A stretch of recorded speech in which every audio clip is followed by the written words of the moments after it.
Hello everybody, welcome back for another video. Hope you're all doing well and that you're all having a great day. To start things off, in the coming release of Bitcoin Core, the 18th major version of the cryptocurrency's most widely used software, the code will finally natively allow users to connect Bitcoin full nodes to hardware wallets. It sounds technical, but it's a big step for security of users. Bitcoin full nodes allow users to verify that transactions actually took place. Meanwhile, hardware wallets are considered one of the most secure ways to store Bitcoin, thus making it easier to join the two together is a big win for users who want full control of their Bitcoin and don't want to lose it. Bitcoin Core leading maintainer Vladimir van der Laan, who is in charge of coordinating the coming upgrade, told CoinDesk in one of the features he's most excited about for quite some time. So the change is part of a much broader effort to make Bitcoin full nodes easier to use for people other than just tech geeks. Okay, Casa, for example, has launched a node that works without much setup necessary, while developers of the Bitcoin protocol are constantly trying to reduce how much data users need to store to run. As users need to store every transaction sent on the blockchain, it's pretty weighty. Yeah, I've thought about running a full Bitcoin node before. Probably not going to happen anytime soon just because of how much you actually need to have to be able to run one. The Bitcoin Core developer Andrew Chow said, with this merged, the upcoming Bitcoin Core 0.18 release will finally be usable with hardware wallets by using hardware wallet interface HWI. He admits it's still the command line only and manual, but argued it's a big step forward because the functionality is finally there, even if it is somewhat clunky. Developers will continue to make it easier to use down the line. I think that still in its clunky form. I thought it said still in its clunky from, and I was like, that doesn't make a lot of sense. Yeah, Bitcoin Core, that is the #1 coin, rarely ever gets any type of upgrade. So the fact that they're even thinking of proposing of doing this, and apparently this is going to be implemented at some point, I don't see like an actual date as to when this is going to be set into motion. It's very, very significant. We'll see exactly what ends up happening. I assume logically, it probably won't happen for a while, but Bitcoin Core, the #1 coin, rarely ever gets any updates to anything because the people who are, for those who don't know, wondering why Bitcoin rarely ever gets any updates, the idea behind it is, or what the developers say, is that as Bitcoin is the #1 coin and they want to maintain its status, you have to make sure that every time that you do an upgrade, it's not kind of a willy-nilly or random or just kind of spur of the moment. You have to make sure that every single line of code is completely correct, because the last thing you want is to upgrade something and then it ends up going awry, or something doesn't really work out properly, or people lose their Bitcoin, or more Bitcoin are created, whatever the case might be. Anyway, let's move on. Next up, Trust Token has published the results of an audit of its stablecoin TrueUSD in a blog post on the 8th of April. The audit shows that it has the full amount of US dollar reserves.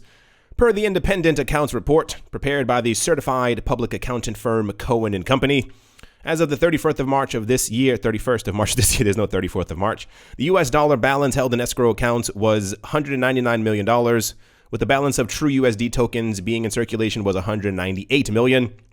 The issued and outstanding TrueUSD tokens as of the date purportedly do not exceed the balance of the aforementioned escrow accounts. The supply of TrueUSD can be reconciled to transactions with the escrow accounts, including deposit awaiting, token minting, and tokens who have been burned and are awaiting escrow disbursement, the report states.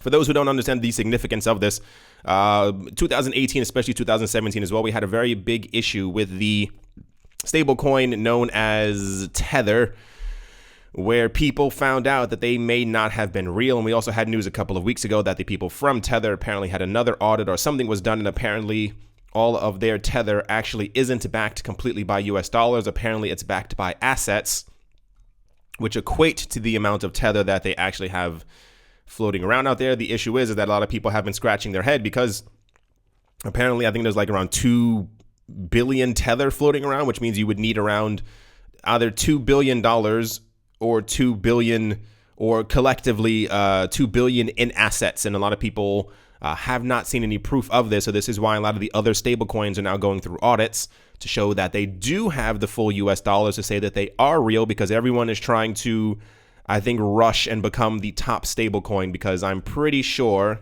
my opinion. A couple of them are probably in talks with banks around the world, or rather even just US banks, to actually end up using stablecoins. But it shows a bit more weight when you are kind of one of the top stablecoins and you can show that you've been audited and that you actually are real. Interesting. Next up, here's kind of the big news of the day. China's crackdown on cryptocurrency continues. The country's state planner, the National Development and Reform Commission, or the NDRC, says it has added Bitcoin mining to a list of industrial activities it wants to eliminate. The agency is now seeking public approval in order to implement a ban. China is home to the industry's two largest players in the crypto mining industry. They are Bitmain Technologies and the world's largest manufacturer of mining gear, and Canon. According to the official public notice published on Monday, Bitcoin mining is just one of 450 business activities the NDRC wants to phase out. The agency wants to eliminate all forms of cryptocurrency mining in addition to shutting down Bitcoin mining operations. The NDRC says that deviations from applicable laws and regulations, safety and environmental concerns, including wasted resources and pollution, are the primary reason for restricting these activities. I'll get back to that in 1 second. Yehan Chu, managing director of blockchain investment firm Kinetic, notes that China is still trying to control the cryptocurrency industry. The government's efforts began in September 2017 when it first restricted Bitcoin and cryptocurrency-related business activities, banning ICOs and shutting down crypto trading operations. Last year, China restricted social media platforms such as WeChat from supporting crypto-related content and prohibited public venues from hosting or promoting crypto-related events. WeChat is kind of like their Facebook, Instagram, MySpace. It's like they're everything in China. And there was a situation last year where people were figuring out how to actually trade cryptocurrencies through WeChat, and they were opening up group chats is kind of the nicest way of saying it, and talking with each other. But these group chats were reaching around like 10, 15, 20,000 people who were talking about cryptocurrencies and ways to get cryptocurrencies within China, because it's very difficult to do so. And this is why China stamped that out. Public venues, like pretty much you can't advertise cryptocurrencies anywhere within China. You can't use it. You can't like pay for it. You can't have all these really weird things that you can and cannot do. And the Chinese government is now saying that the reason that they're doing this is because of environmental concerns, pollution, so and so and so. This is actually partially correct, as weird and abstract as it might sound. China's going through this really weird thing right now. Over the last 20 to 30, 40 years, the entire world, not one country, the entire world has been dumping their garbage within China. And China has a really big problem because they've been taking the entire world's garbage. They have these massive landfills that look like mountains now. That's not a joke. You can Google it, watch documentaries on it. It's actually completely insane. And they're trying to stop, or rather, China is actually trying to become a very green country, because they realize that the idea is that if they are to become a world superpower, you can't become a world superpower living on top of garbage. So they have to, they're starting all these things where they're not accepting garbage from multiple countries. They've given them letters and they're like, hey, yeah, we're not taking your crap anymore. Literally, like they're not taking their waste anymore. So it kind of has to tie into it. But the other tie-in definitely is, and we don't know if this is not a joke. How do I explain this? China understands their power because they control Bitcoin mining. We had news before in 2018 that apparently, mathematically, if you add it all up, China has, or within China, anywhere from 42% to around 60-something percent of all the Bitcoin mining happening in the world is actually happening within China, depending on how you actually want to calculate servers and so and blah, blah, blah, all that other stuff. And China understands that they control the Bitcoin industry in a certain way, or that they control a huge fraction of it, if you will, because it's happening within their borders. So a lot of people are saying that what China is actually planning on doing is just kind of reeling everything and making sure that they have complete control of it. It actually says it somewhere around here. Yeah, it says speaking to state-owned newspapers, Securities Times, what a name. It says the NDRC's move is in line overall with China's desire to control different layers of the rapidly growing crypto industry and does not yet signal a major shift in policy. I believe China simply wants to reboot the crypto industry into one that they have oversight on, the same approach that they took with the internet. For those who don't know, China kind of has their own internet. They don't allow really other things to kind of get inside of it. It's called the Great Firewall of China. Not joking. That's actually the name that people have been giving it. So what people think could be happening is either China is doing a fake out and they're saying, hey, we want to control this, everyone shut off your computers, but they're not actually going to tell everyone to shut off their computers. Is it more going to be like, just let us know exactly what's happening with your computers when you're doing stuff with cryptocurrencies, or you will be punished? Or they could be setting themselves up for something where they actually do want to, reboot kind of everything and make sure that from the get-go, they know exactly what's happening. Because China, you have to understand, once again, this goes back to the same exact conversation that we've been having before. If Bitcoin does eventually ever at some point hit $250,000, a lot of the world's major currencies are in trouble. If Bitcoin ends up hitting $500,000, that's another step. If Bitcoin hits $1 million, it's believed, even by the point that we hit $100,000, that Bitcoin is going to start to be used as an actual world currency around the world, and that puts a lot of the major countries in trouble. China already has tons of capital restrictions within their own borders as to what you can and cannot do with your own money, and also taking money out of their country. So imagine if you get into a situation where people within their country, if they allow people to start buying Bitcoin, and people start buying a full Bitcoin. People have been waiting, I'll buy a full Bitcoin. And then at a certain point, Bitcoin ends up becoming $250,000, $250,000, and their capital controls within China say that you cannot take out more than, I think, $50,000 per year out of the country. And someone simply folds up their laptop, gets onto a plane, and they've taken out $250,000. And tons of other people end up doing this as well. Or tons of other people end up figuring out that they can just send Bitcoin to their friend who lives in London. Whatever the case might actually end up being. This is making the rounds right now. A lot of people are wondering exactly what's going to end up happening. Who knows?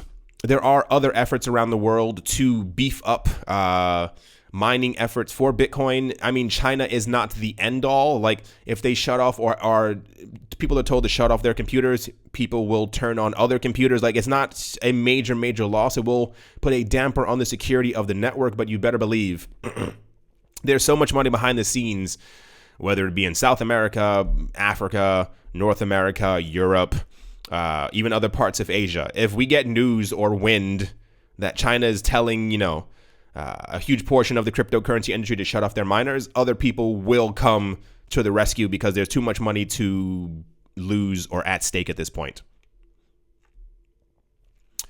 Next up, Liechtenstein-based bank known as Frick has issued an active Bitcoin and Ethereum-based tracker along with digital finance firm Bitcoin Swiss. They announced this yesterday. Starting yesterday, Bank Frick will offer institutional and qualified investors access to the Bitcoin Ethereum tracker. The certificates of which will take the form of both a classic security and a token, according to the Bank Frick's press release. Bank Frick.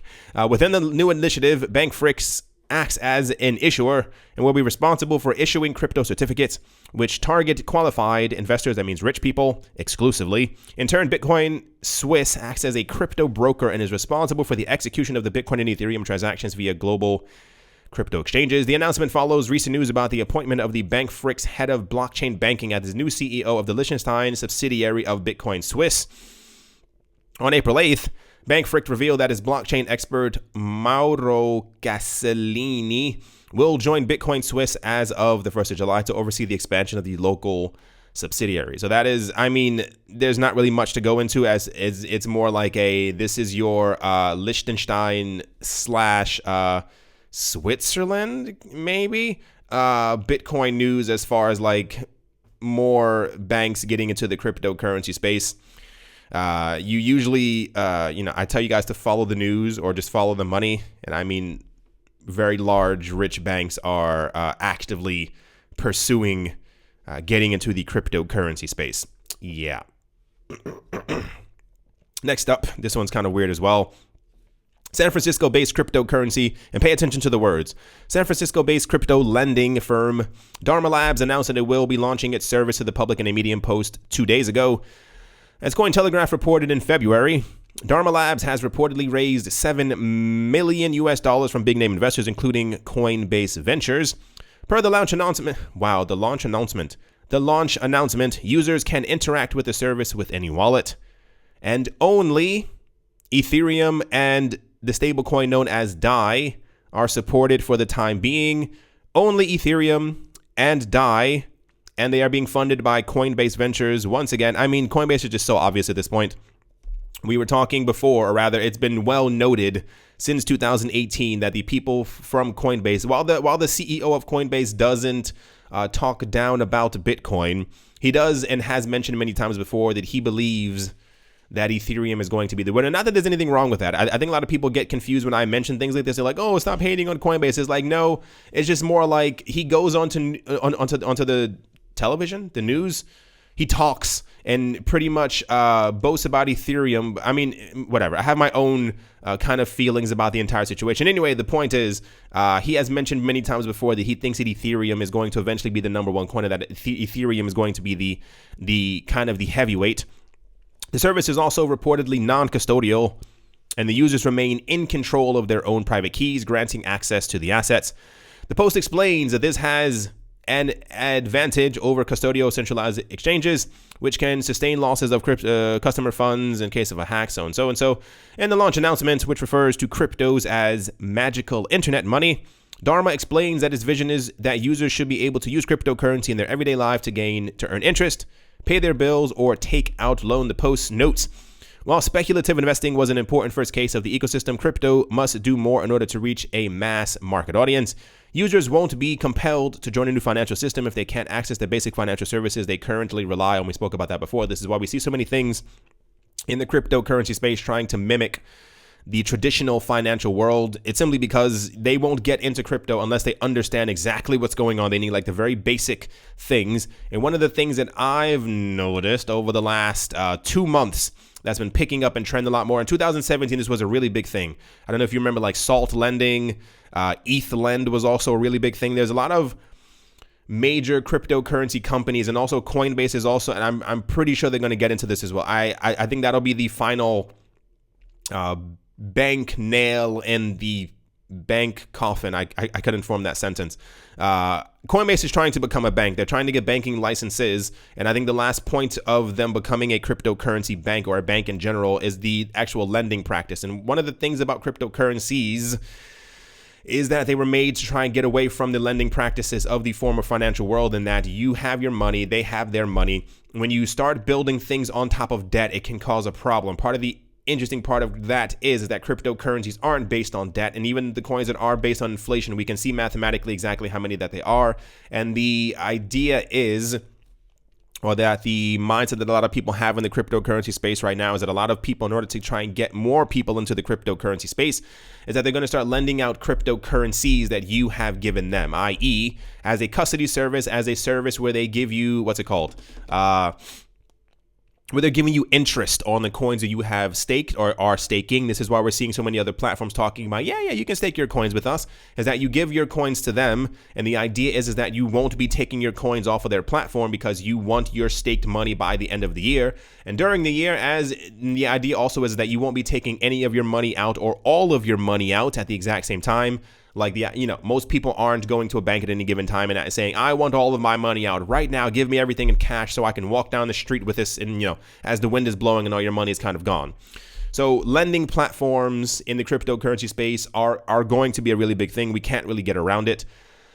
However, it's just a matter of, we have to hope that their practices are actually true and real, because, yeah, it's going to be big, and we have to make sure that these audits, we're auditing, stable coins, but in the next couple of years, we're going to have to start auditing these companies who are lending out cryptocurrencies to make sure that they actually have the appropriate amount of cryptocurrencies or funds to be able to back up their loans that they're giving out in fiat currency, that they actually have that amount of cryptocurrencies in their reserves. And is also going to be the money that you've lent them. So it's kind of a really weird area.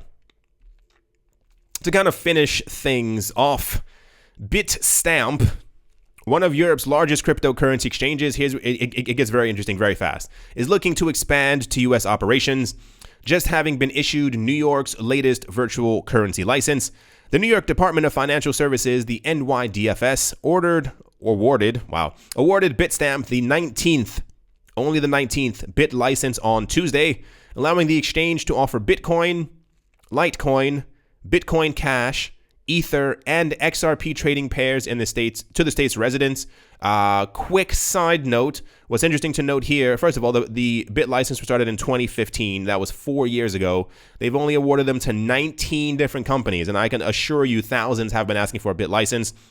It's part of the reason why New York is very stagnant when it comes to the cryptocurrency space. The second part is, which I think is kind of weird, is that the BIT license has allowed Bitstamp within New York to offer XRP as an actual trading pair to New York State residents, which is really weird because Coinbase has listed XRP, but it's not allowed for New York State residents.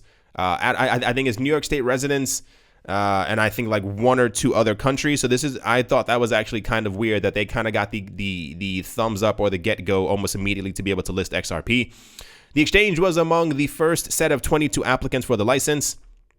While the regulator only issued a handful of licenses in the first few years, awarding BIT licenses, which the NYDFS has been recently taken to calling virtual currency licenses instead, appears to becoming more routine to them. This year, we are the 5th that was granted, so I guess that pace is picking up, kind of. So far in 2019, brokerage Tagomi, stock trading app Robinhood, and Bitcoin ATM operators Cottonwood Vending and LibertyX have received the coveted license. To get to this point, Bitstamp and NYDFS have discussed various aspects of the exchange's operations. You don't really have to hear about what the actual operations of the exchange is going to be. It's more so that Bitstamp is relatively well known.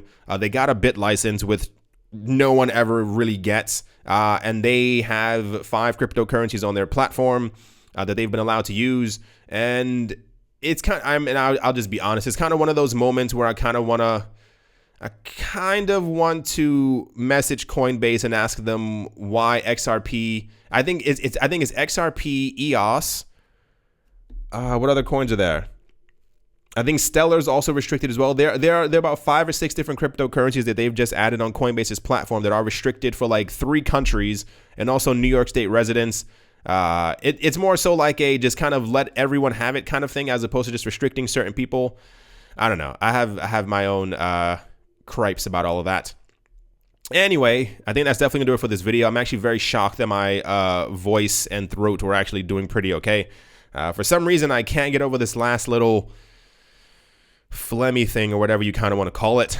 I was reading something earlier right before making this video. It's very interesting, and I'm not joking either. Someone wrote an article and they said that Bitcoin will be back in a bullish market trend if it passes by $5,260. I checked livecoinwatch.com and I was like, it's like $15.50 away. So, I mean, it kind of is what it is. I like news like that sometimes. It kind of,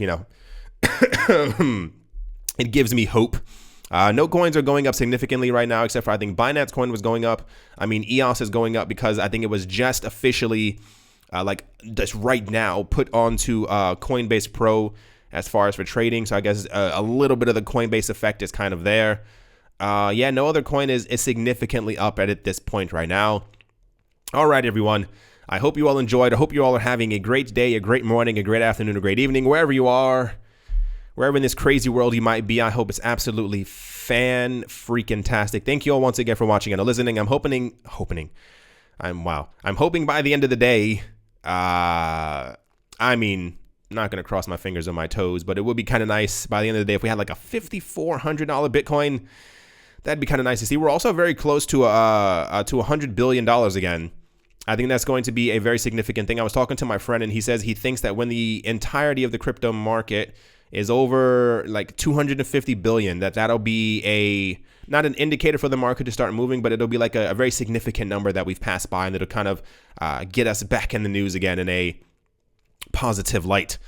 As always, a very special thank you to my Patreon supporters. They are Professor Wally from Gunbot University, SC Verzely Fine Art, Brady Neild, L. Doug, Jared Schneider, Wise Night Owl, Shaolin Fried Rice, Gil Boa Snake, Crypto Joe Karborchanoff, singer-songwriter Mike Savitz, Rai, Yasha Harari, Amy Starsheen, Jeffrey Ramsey, Crypnotic, crypto artist Cole D 3D, Nicholas, One Earth, One Piece, One Love, Setsuna, Nick Kanaya, Richie Rich, The Third, RF Dusty, Cody, Vlad the Impaler, Paxis, Jeremy Fox, saw that, okay.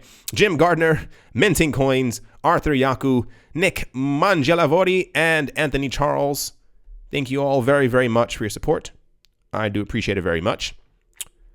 And yeah, I'll talk to you all soon. See you.